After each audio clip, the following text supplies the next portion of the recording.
পিয়ালি বলছি। আমার পুরনো বন্ধু, নতুন বন্ধু, আমার কাছের বন্ধু এবং যারা আমার দূরের বন্ধুরা আছো, সবাইকে এই পিয়ালির দিন চ্যানেলে অনেক অনেক স্বাগত। আজ আমার জীবনের একটা বিশেষ দিন, জানো তো বন্ধুরা।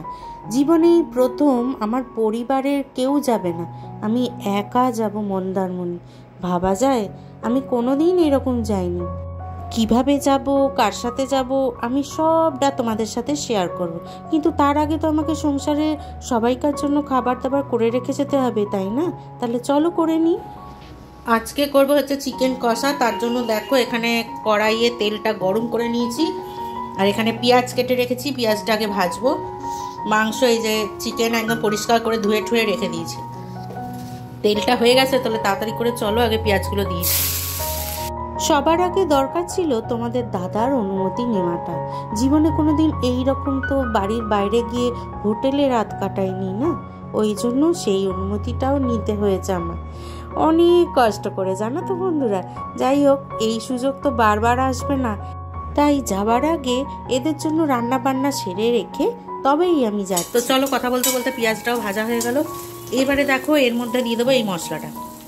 চটজলদি রান্না তো, তাই জন্য চটজলদি মশলা। এর মধ্যে আছে আদা বাটা, রসুন বাটা, শুকনো লঙ্কা বাটা আর টমেটো বাটা। তো এর মধ্যে এটা দিয়ে দিলাম। এবার এটাকে ভালো করে কষতে হবে। তাড়াতাড়ি যখন মাংস রান্না থাকবে তখন আমি তো এইভাবেই করি। তোমরা হয়তো অনেকেই ভাবতে পারো যে এ আর এমন কি আনন্দের বিষয়, মন্দারমণি দীঘা তো হামেশাই লোকে যাচ্ছে। কিন্তু জানো তো, আমার কাছে এটা না একটা সত্যি অন্যরকম অনুভূতি। আমি কখনো এরকম একা একা কোথাও যাইনি, তাই এইবারে প্রথম আমি যাব একা, মানে পরিবার ছাড়া আমি একা যাব। এখনো চান হয়নি, অনেকটাই বেলা হয়ে গেছে। দেখি কটা বাজলো, চলো তোমাদেরও দেখাই। এ দেখো, চিনিকে খেতে দিয়েছিলাম, চিনি খাইনি, দেখেছো অবস্থা। বাজারগুলো ঢালা পর্যন্ত হয়নি, এগুলো ঢালবো। এই দেখো বাজে হচ্ছে 12টা 15। চিনিমুনি ঘরে ঘুমাচ্ছে। আমি তাড়াতাড়ি করে মাংসটা রান্না করে রান্নাঘরটা পরিষ্কার করে চলে যাব চান করতে। দেখো অনেকটা বেশ কষেই এসছে মাংসর এই মশলাটা, মশলা আলুটা। এবার এর মধ্যে দিয়ে দেবো হচ্ছে কিছু গুঁড়ো মশলা, যেমন দেবো হলুদ, আর দিয়ে দেবো কাশ্মীরি গুঁড়ো লঙ্কা আর নুন। ব্যাস, এই সামান্য জিনিসগুলোই, আর কিছু সেরকম মশলা দেবো না। প্রথম দিকের জানো তো বন্ধুরা, বেশ ভয়ে ছিলাম। কিভাবে বলবো আমি বাড়িতে যে আমি মন্দারমণি যাব, হোটেলে গিয়ে একা একা রাত কাটাবো, কিভাবে বলবো এসব। কিন্তু আমি সত্যি সাহস করে সেই কাজটা করতে পেরেছি। আর যে কি আনন্দ হচ্ছে। চিকেনগুলো দিয়ে দিই এবার। চিনির অবস্থা দেখো, দেখেছো চলে যাচ্ছে, ওখানে বসেছিল চলে যাচ্ছে। এক তো সকালে এই খাবারটা দিয়েছিলাম ওর ফুড, ডগ ফুড যেটা, সেইটা আমি মুড়ি খাচ্ছিলাম বলে 2 কুচি মুড়িও দিয়েছিলাম যদি খেয়ে নেয়, সেটাও খাইনি। আবার দেখো এখানে ভাত, মাংসের ঝোল টোল সব মেখে দিলাম, ও ফেলে রেখে সোজা ঘরে চলে গেল। এদিকে 12:30 বাজতে চললো। অ্যাকচুয়ালি ওর খাবার ইচ্ছা নেই, কেননা ওর পিরিয়ড শুরু হয়েছে তো, এই জন্য ও খেতে পারছে না। দেখো মাংস তো কষা হচ্ছে, এখনো পর্যন্ত হয়নি। জলটা অনেকটাই বেরিয়ে এসছে মাংসটা থেকে। এই গো, দাঁড়া বাবা, উল্টাছি। যাই হোক, এখন আমি কিভাবে যাব, কার সাথে যাব, এর সমস্তটা তোমাদের সাথে শেয়ার করব আমি। তোমরা আমার পাশে থাকো, সঙ্গে থাকো, আর আমাকে একটু সাপোর্ট করো। আমার চ্যানেলটা যদি তোমাদের ভালো লাগে অবশ্যই একটুখানি সাবস্ক্রাইব করে দিও।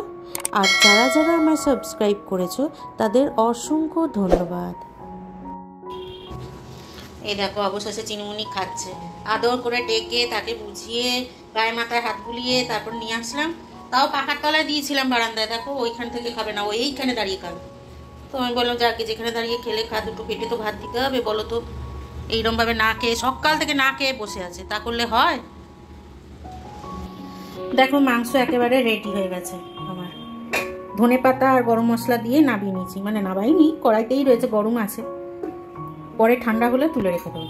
তাহলে চলো এবার তাড়াতাড়ি করে ঝটপট করে রান্নাঘর পরিষ্কার করে নিই। রান্নাঘরটার এই দিকটা মোটামুটি হয়েছে, কিছুটা বাকি আছে, আর এই দিকটাও পরিষ্কার করে নেব, নিয়ে আমি রেডি হব।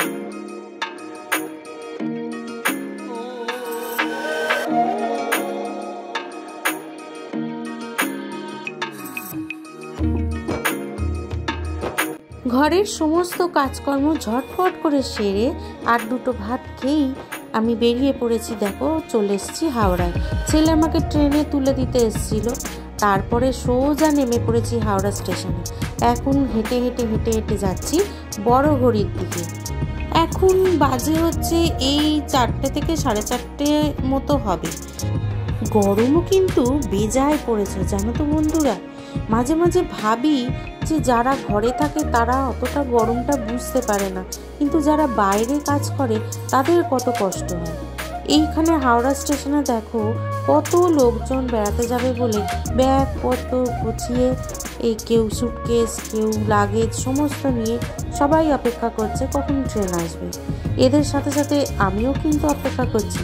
পাশের পাখাটা দেখো, আচ্ছা এই এত বড় পাখায় হাওয়া হয়?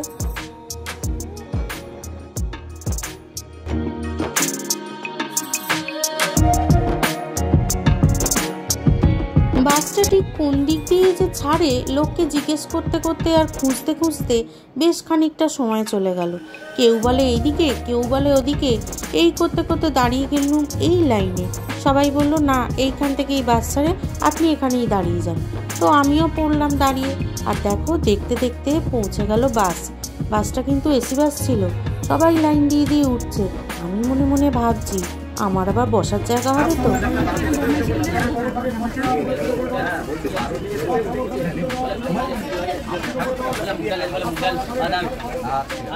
ঠিক তাই পেয়েও গেছি জায়গা, কোনো চিন্তা নেই।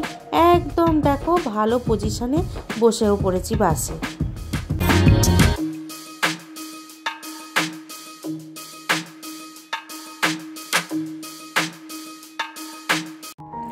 আর অবশেষে শেষ পর্যন্ত পৌঁছে গেলাম আমার প্রিয় বন্ধুর বাড়িতে। এইখানেই সবাই মিলে মিট করব, আর এখান থেকেই বাস ধরে আমরা যাব মন্দারমণি।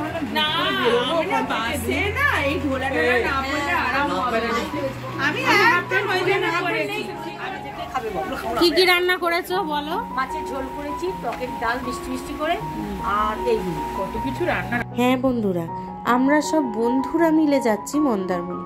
আমার ছোটবেলাকার স্কুলের বন্ধুরা সবাই মিলে আর তার বাড়ির কিছু কিছু লোক সবাই মিলে যাচ্ছি মন্দারমণি। আমার এই প্রথম হলো বন্ধুদের সাথে রাত কাটানো মন্দারমণিতে। তাহলে তোমরা আমার সাথে থাকো, আর আমার এই ট্যুর কেমন হলো তোমাদের সাথে অবশ্যই শেয়ার করব। আমার পাশে থেকো আর আমার সাথে থেকো তোমরা। আজকের এই ভিডিওটা বন্ধুরা এই পর্যন্তই রইল। আবার দেখা হবে কালকে নতুন আর একটা ভিডিও নিয়ে আমি চলে আসব, আর অবশ্যই সেটা মন্দারমণিতে হবে। তাহলে আজকে আসি, কেমন? টাটা।